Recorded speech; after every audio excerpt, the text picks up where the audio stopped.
Hi, my name is Victor Cumber. I'm at Prince George's Community College, and we're recording for Congresswoman Donna Edwards. And I will be interviewing today Cynthia Ruth E. Davis. How are you doing today, Cynthia? I'm doing great. Miss Cynthia, it's a nice honor meeting you. It's nice meeting you also. And my first question, I want to know where and when were you born? I was born February 26, 1965 in Houston, Texas. Okay.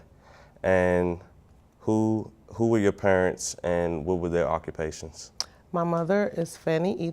and she was a registered nurse. My father is Larry Scott, and he was a truck driver. Okay. And do you have any siblings? Yes, I do. Name and genders? I have a sister named Janice Harris, and I have a brother named Urian E. Did any of them serve in the military? Yes, my sister did. As a matter of fact, she served, and she encouraged me to join the service. And what were you doing before you joined the service? As soon as I graduated from high school, I actually decided that I wanted to go into the military. The day after I graduated, my sister sent me a plane ticket to come to Hawaii and stay with her, which was a great gift. And while I was there, we went to the recruiter's office, and I decided that I wanted to join the military. And by the first month I was there, I had joined the Navy. Okay, And which branch of the military did you serve? In the Navy, in the U.S. Navy. Did you enlist or were you drafted? I enlisted. I enlisted because I wanted the opportunity to get the GI Bill to go to college, because at the time my parents could not pay for me to go, and it was an opportunity, and then to have the opportunity to serve my country. Okay, so why did you choose that branch? I chose that branch because actually while I was there with my sister in Hawaii, I had an opportunity to experience all the services because she had friends in the Air Force, in the Army, in the Marine Corps. And based on what I saw, I thought the Navy would be the best fit for me and would give me an opportunity to really experience the world and also grow from the experience. Okay. And what happened when you departed for training camp and during the early days of training? Oh, well, I actually joined in the summer of 1993, and I did not go in until June of 1984. So I had like a whole year to think about it, and I worked. And when it was time to go, it was kind of bittersweet.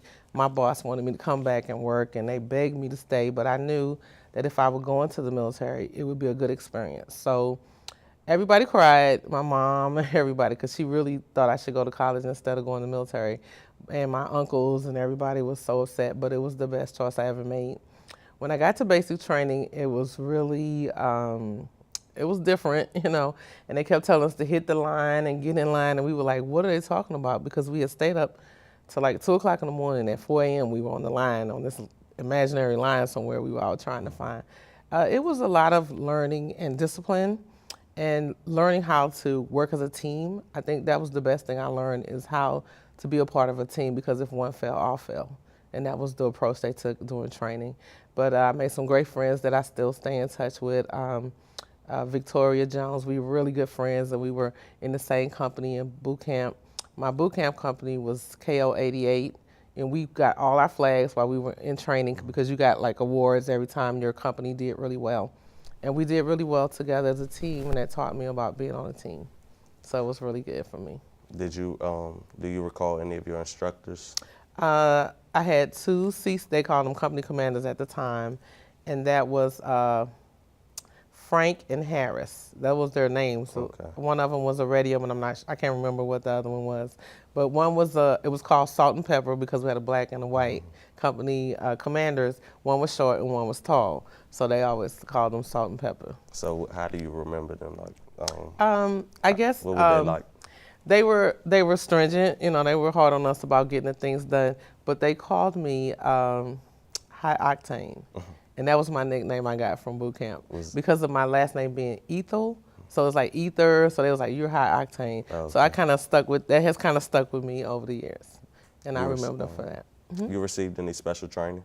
After I left basic training, I went to air traffic control school. You said air traffic control school. Okay. Yeah, it was in Memphis, Tennessee. And that was about a 6-month, you know, 6-month period of training. And at the training, we started out with 20 people, and we finished with 7, because it was really arduous. You had to work hard. There was no sleeping on the job. You know, air traffic control is pretty serious. So it was an awesome skill to learn, and I still think about it a lot. Although I never really pursued it to that level, but I like it. How did you adapt to military life, including the physical regimen, Barack's food, social life, Okay. and all of that?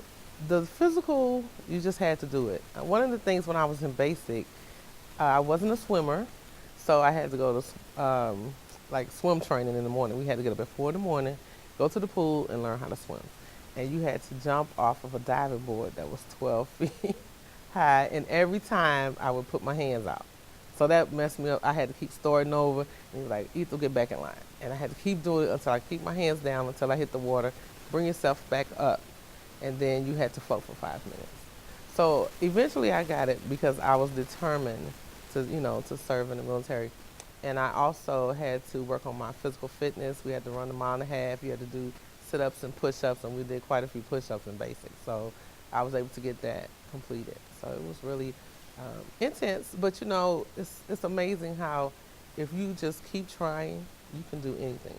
And I am such an advocate of that. My scripture when I was in basic was Philippians 4:13. I can do all things through Christ that strengthens me. That is how I kept my breath right to run the PT test because, I wasn't running. I wasn't athletic as a child, so it was quite a change for me. So it's good. Where did you serve? Oh, okay. Well, when I left training, I went to the Naval Air Station Patuxent River, and that's in Pax River, Maryland. From there, I had the great privilege of going to Diego Garcia, which is a small island in the middle of the Indian Ocean. And I stayed there 52 days because during the time I was stationed at Pax River, at Patuxent River, they had a program called Broaden Opportunity for Officer Selection. So that was my original intent on going into the military, was to be in that program because my sister was like, you got to get a commission. You can't, I don't want you to just be in. She was enlisted and she was like, I want you to get a commission. And I tried to apply for the program and they told me I couldn't. When I had been in a year, they told me I was eligible for the program. So I put together my packet, but it was time for me to transfer. And I kept saying, can I just wait for the results to come back? And they were like, no, you are going to Diego Garcia. And it was great because, it was just like Gilligan's Island. I don't know if you're kind of young, so like Gilligan's Island, it was nothing but the island. You could stand on one side and see the other. But it was so beautiful. When it was low tide, you could walk out on the coral and see the island. It was really pretty. And I worked in air traffic control the whole time I was there. But I came back to go to that officer program, and that was just so life changing after that. So, yeah. If you served abroad, what experiences did you get from that? I learned to appreciate America a lot. When I traveled, when I went over to Diego Garcia, we had to fly it took about 24 hours to get there. So we stopped in Greece, we stopped in other countries, and I got to experience other cultures while I was, in Diego Garcia. There was a British territory, so we got to meet people from Mauritius and different countries. But it definitely gives you an appreciation for America, for the things that are here.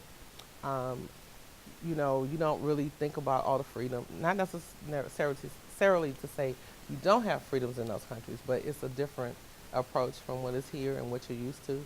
So I definitely appreciate, America and what it's all about and the freedoms and the opportunities, because a lot of times in other countries, they have like a caste system where if you're not from the right family, you can't have certain jobs, you can't do certain things.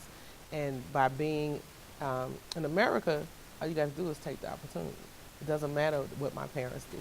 I had the opportunity to serve. I had the opportunity to make the rank of commander in the Navy, no matter what my background was. And that's a huge difference from a lot of countries over in the Eastern culture and things of that nature. After I left Diego Garcia, I've been to San Diego, California, where I went to my officer training. I was stationed at Pax River again, that area. I've been stationed in West Virginia. They actually have a military interest processing station. And I worked there for 2.5 years, New Orleans, a lot of different places. And a lot of times in Washington, D.C. I worked at the Pentagon and just about every base here in the Washington, D.C. area. Okay. Were you on the front lines? No, I wasn't. I did deploy. I deployed in 2007. and I went over to Qatar, which in support of the people that were deployed forward. And I worked as a team chief. And what the team chief did was kind of, put everything together and give the report to the senior leaders. And so I had the opportunity to, I guess, to know. And I think that was a lot. We saw a lot, there was a lot going on. But to have to put all the information, the data, and, be tracking casualties and what happened to this person and different things like that, it was quite impactful. A lot of the soldiers would come to that particular base for their rest and relaxation to kind of recoup. So we spent a lot of time talking with them and trying to encourage them. And we took them out into the city because they had to have like a liaison to go with them. So we would take them out and kind of help them to kind of relax because it's, that's a lot going on. Okay. Yeah. So those are basically your duties. Well, what I actually did, when I was enlisted, I was air traffic controller. When I became an officer, I worked in human resource management and finance. That was my area, a human resource management officer. So it was my responsibility to do all the support features for the soldiers and make sure they had what they needed for the sailors, airmen, everybody actually, because I ended up working at a lot of joint commands. But that was my area, especially in preparing the budget for the Navy and things of that nature. If you did see combat, how were your feelings on that? Well, I didn't see it personally.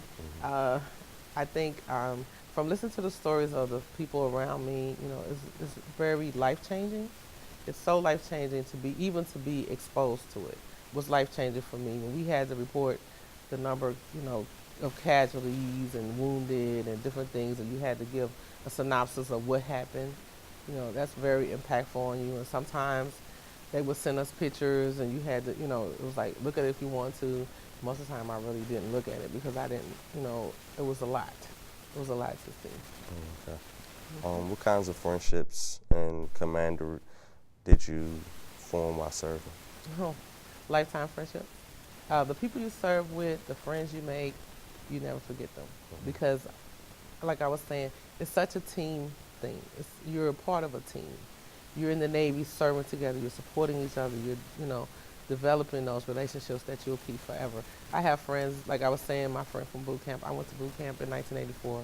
That was a long time ago, So we still talk to each other. We still stay in touch on Facebook. We call each other. We encourage each other to continue because when you go, it's not that it's like when you go through things together and you experience and find out what you can really do as a team, you stay in touch with those people. So I have several friends that I stay in touch with. We try to connect some kind of way, even if it's just through email, because you need friends. You need to develop those relationships always, because a lot of times when you talk to other people about your experiences, they really don't, they don't know what that means or what's that acronym or what are you talking about, So it's so much easier to talk to people that can relate to what you're doing, and that's why I think when I retired a couple of years ago, which I retired 11/11/11.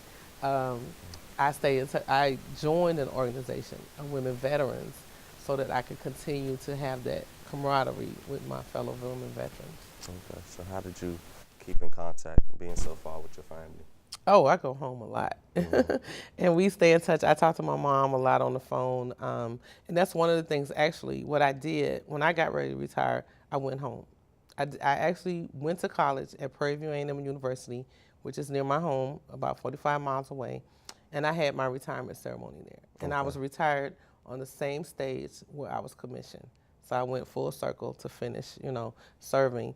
But it was so awesome because my whole family could come. My parents came. My cousin came from Seattle. My cousins came from, California. Because everybody supported me while I was in the military. So that's why you were serving? You were keeping in contact? Oh, yes. Okay. Oh, yeah, we always did. I always had a close-knit family. You can always go home on leave. I went home at least once a year. My sister was in, so we kind of would try to get stationed near each other, and we stayed in touch like that.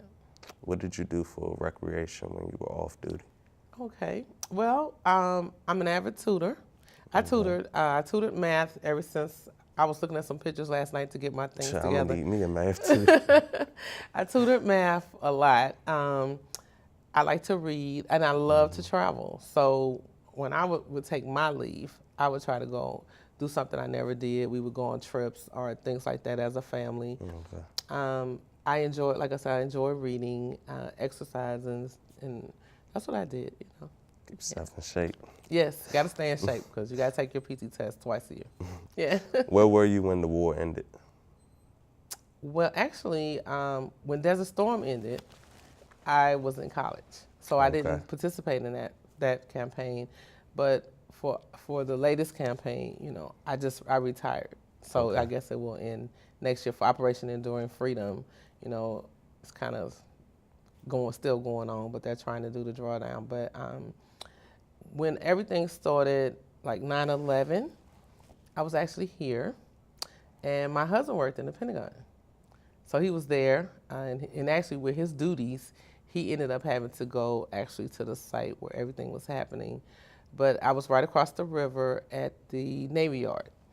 And what happened, we came outside, and we saw the black Puma smoke coming from the Pentagon, and we were like, oh my God, the plane crashed, What do we do? But the one thing that has stuck and really stayed with me was how quiet it was after they told us all to get out the building, and people were not talking.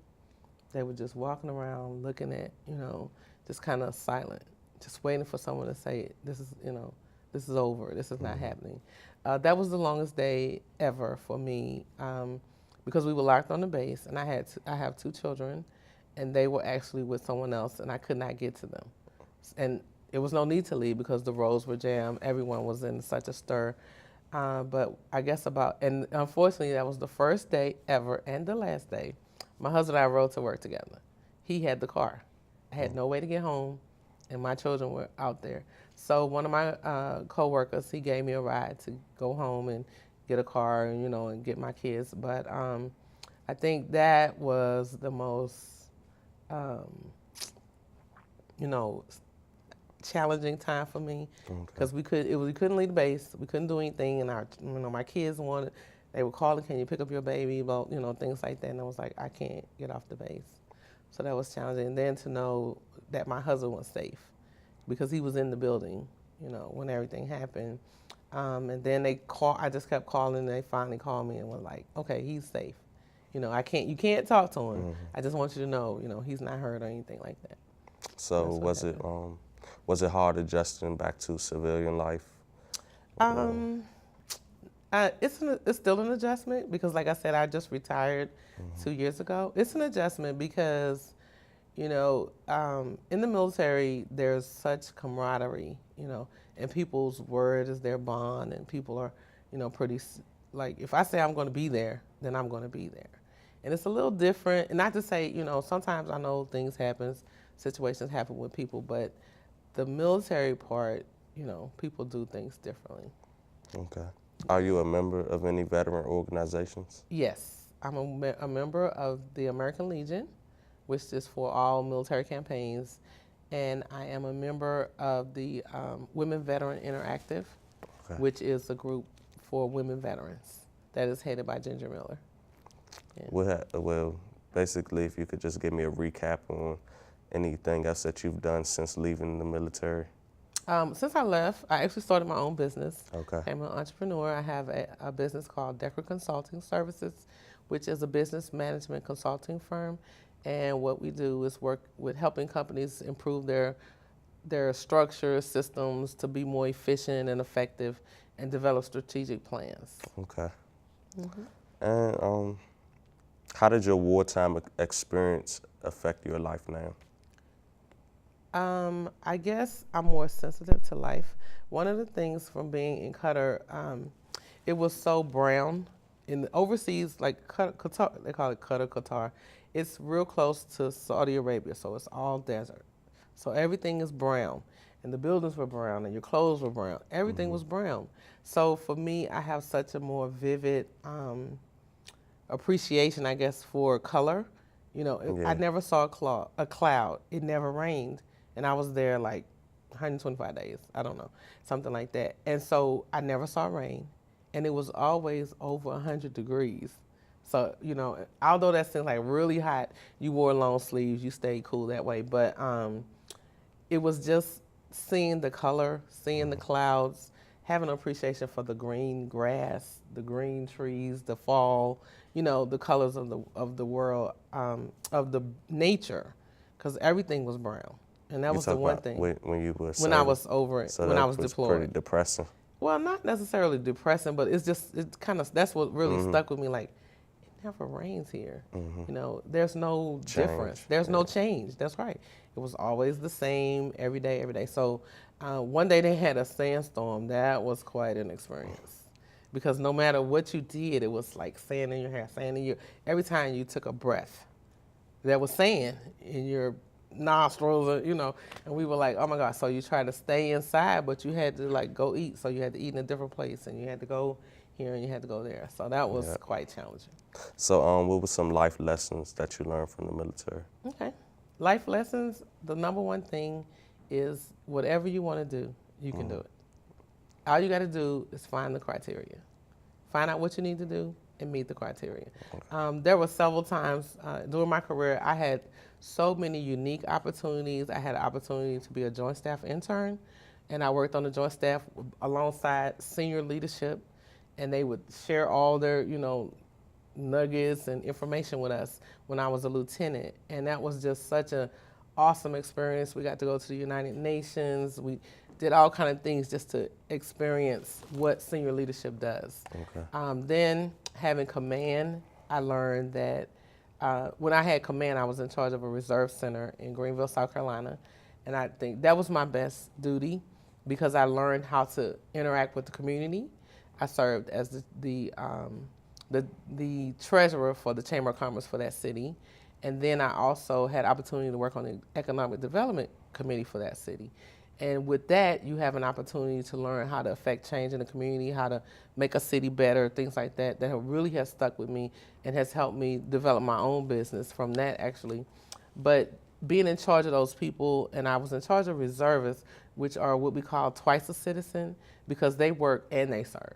They have a civilian job and they serve in the military. And just to see how passionate they were about supporting the military and stepping up to the plate when things happen, they were willing to go out and serve. And I think that had such an impact on me that, people really love this country. You got to be really committed to say, I go to work Monday through Friday, I get off early on Friday, and I go drill the whole weekend, and then I go to work on Monday. And I will travel wherever you tell me to go to do that. So that was very impactful on the passion that people have. The last thing I would say about what I learned from the military is that America is a great place to be because I've been to quite a few other countries, and I don't know how to express that the right way. It's something you had to experience. I had an opportunity to go to Paris, I've been to London, I've been to all these other countries, but there's no place like America. The freedom, the ability to just go after your dream and make it happen, because this is truly a dream come true for me. Having the opportunity to serve, having the opportunity to, obtain my degree free of charge. I paid for nothing. I had an ROTC scholarship. They paid for everything for me to get my college degree. And I could major in whatever I wanted to. So I majored in accounting, which is something I always wanted to do. So it was just a great opportunity. It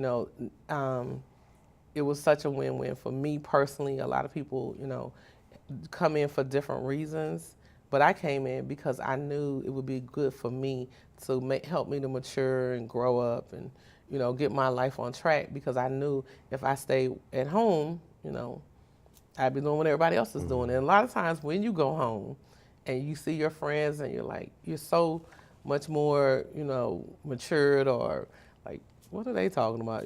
They just don't know the things that are going on around the world, the things I've been exposed to. It's hard to go home and just fall back in. I think that's a part of the adjustment thing for the soldiers and sailors and airmen and Marines that are returning now, is just going back to regular. It's kind of hard. Yeah. It's kind of hard to go back. So prior to you serving, what are your feelings on war today? Or like being in the military? Prior to serving, it was a peacetime. I will say that. So it wasn't any, threat of war when I joined. Right now, I think it is a time where people have to be sensitive to where we are, what is going on in the country. There are so many different hot spots, for lack of a better word, that you have to be sensitive to what you're doing and be committed to serving.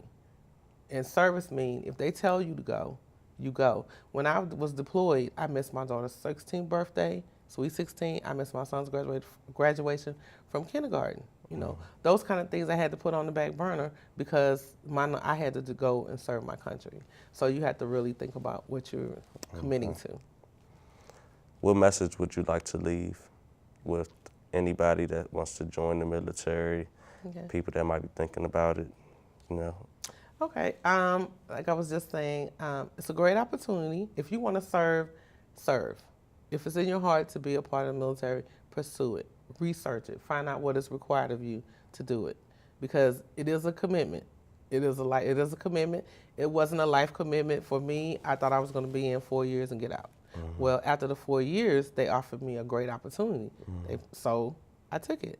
So I actually have a nephew that just joined a year ago, and a cousin that is in basic right now.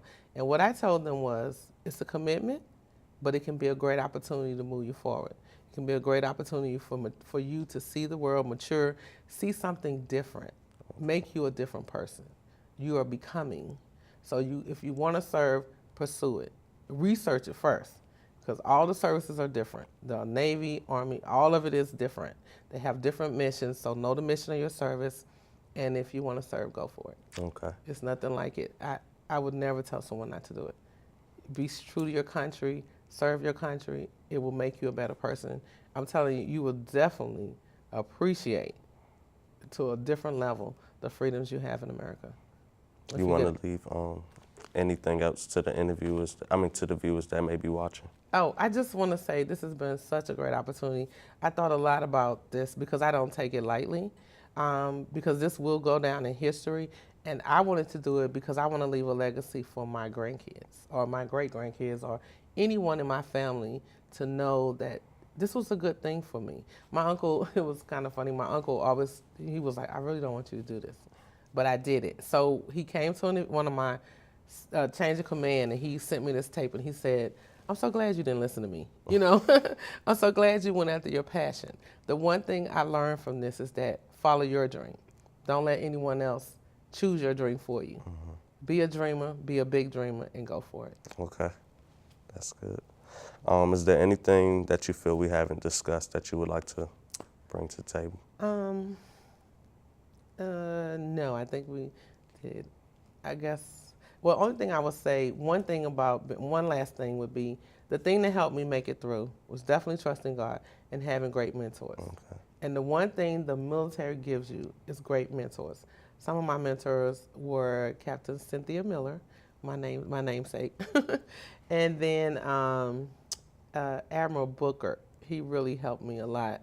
I had some really challenging times at first, and he would say, if you ever feel like you just, about to explode, come to my office. I spent a lot of time in his office when I was a lieutenant because it was a lot of things I didn't understand because, I was like, well, why is it like this? But he would say, just come and let's talk about it. And then I would say Admiral Fishburne, she was such a role model because she was the first black female admiral in the Navy. And that was like the flag officer, the very first one. And just to be able to be a part of her ceremony was so impactful for me because it gave me the courage to continue. Because be sure, everybody's not on your cheering team. And every day wasn't the greatest. But for me, I always tried to find the win-win while I served. I didn't look at who didn't like me. I focused on why was I here and what was I trying to do and what was my mission and how can I support the mission of my organization. And that's the only way you can be successful in any area is not looking at everybody that's against you, but working with those that are trying to help you move to the next level. And that's what I learned. Okay. So to all that's watching, I would like to thank you today for coming in and sharing your life story with us. Thank you. And